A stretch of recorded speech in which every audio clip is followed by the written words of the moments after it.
Бажаю здоров'я, шановні. Good health to you, fellow Ukrainians. Now is a new stage of our diplomatic marathon. For more conversations with the European leaders, President of the European Council, Prime Minister of Belgium, President of Estonia, and Prime Minister of Ireland. I informed them about the situation on the battlefield, about the difficult situation in the Donetsk region, about the constant Russian attacks and the fact that Russia does not count its people, does not spare the locals, and does not stop before any criminal actions. This can and must be countered only by a new level of modern military equipment that Ukraine can receive from partners. I thank all the leaders who help us for understanding that now is the time for new powerful decisions, for new powerful support. The free world has everything necessary to stop Russian aggression and bring the terrorist state to a historic defeat.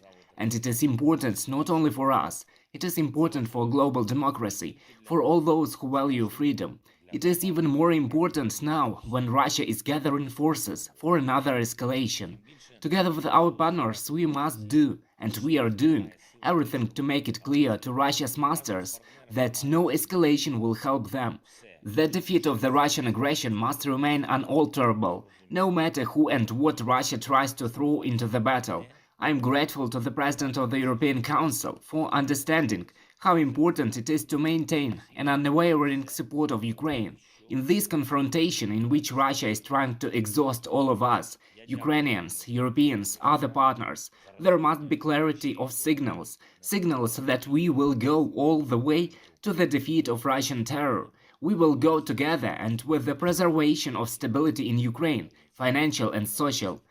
And that is why financial support was one of the main topics of my conversation with Charles Michel, as well as weapons and further European integration of Ukraine.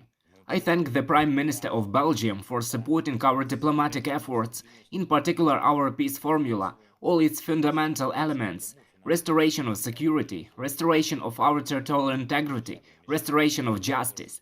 I am confident that the leadership of Belgium will help us achieve a fair peace, and I am thankful for the willingness to really bring peace closer by increasing the armed support for our state. The already provided Belgian defense assistance has significantly strengthened our state, and we agreed that our teams would work on a new supply. I am grateful to the President of Estonia and all Estonians for new decisions to strengthen our defense. We have also discussed with Mr. President our further steps in the European and Euro-Atlantic integration. I thank Estonia for a very strong representation of Ukraine's interests in Europe. Even when someone doubts, Estonia finds arguments to support Ukraine and to increase sanction pressure on Russia.